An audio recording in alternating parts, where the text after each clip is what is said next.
Hello, I am Becca. Once again, you are watching Rue's Musings.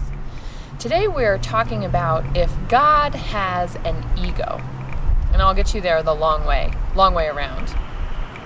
And it starts to me inside of the fact that first, yoga asks of us, in my opinion, to really get clear about who we are and why we're here. Which both of those questions are tough questions. Most of us have to work pretty hard and spend a lot of time on answering those questions. Who are you?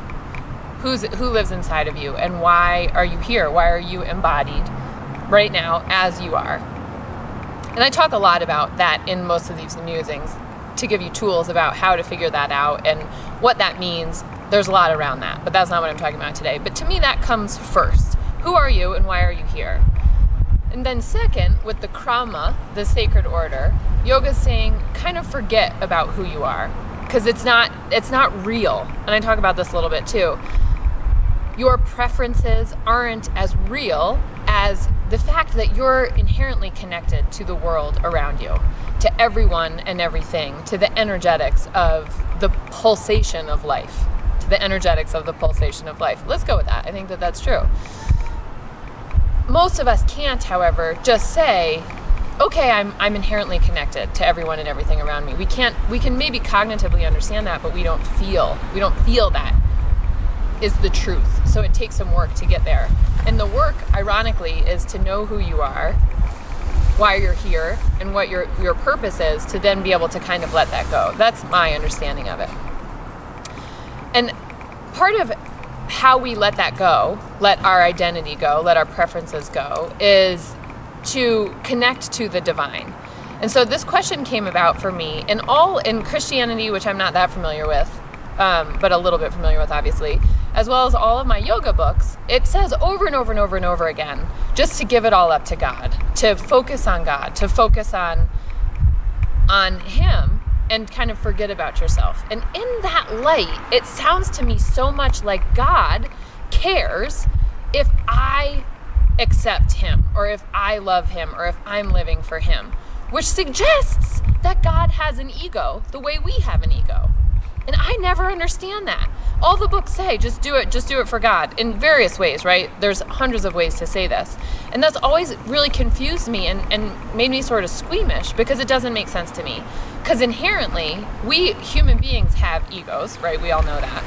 And that differentiates us from other mammals, other species, and trees, as well as, to me, from God consciousness or universal consciousness. And you can interchange the word God, but in the books, it's God. You know, the word is God. And that God wants you, Jules, you, Sally, Bobby, Fred, to live for Him. I can't imagine that God cares. God can't, in my opinion, have an ego the way the books suggest, because it's different. God's just watching all of us, or the universe is just watching all of us as his or her little toys, little playthings, and kind of getting, in my opinion, amusement about it. And this is obviously Rue's musing, so this is through my lens. So I'm like, why do all these books insist that we live for God? Making it sound like God has an ego, when fundamentally, to me, God cannot have an ego. And it's for us. That's what I finally came to. This was my spiritual epiphany. There's a Sanskrit word, Ishvara Pranidhana, and it means offer it all up to the divine, to God, to the universe. And it's in the Yoga Sutras a lot. And if we can do that, then it's a way for us to get out of our own way. For us to say, okay, well, I don't really like my job, right? Some of us feel that way. I don't really like my job, or I don't really like my body, but I'm going to offer it all up to something other than my little kind of preferences. And that way I can feel more connected.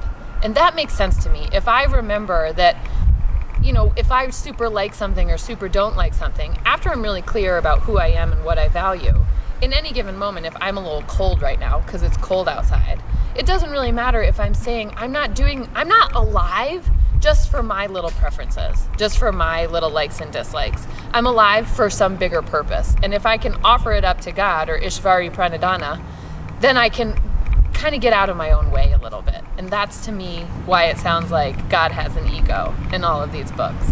What do you think? Does God have an ego? Can Can God have an ego? What is God to you? What's your purpose and what is God? The easy questions. I'll see you next week. Please share this video with your friends and have a happy holidays. Bye-bye.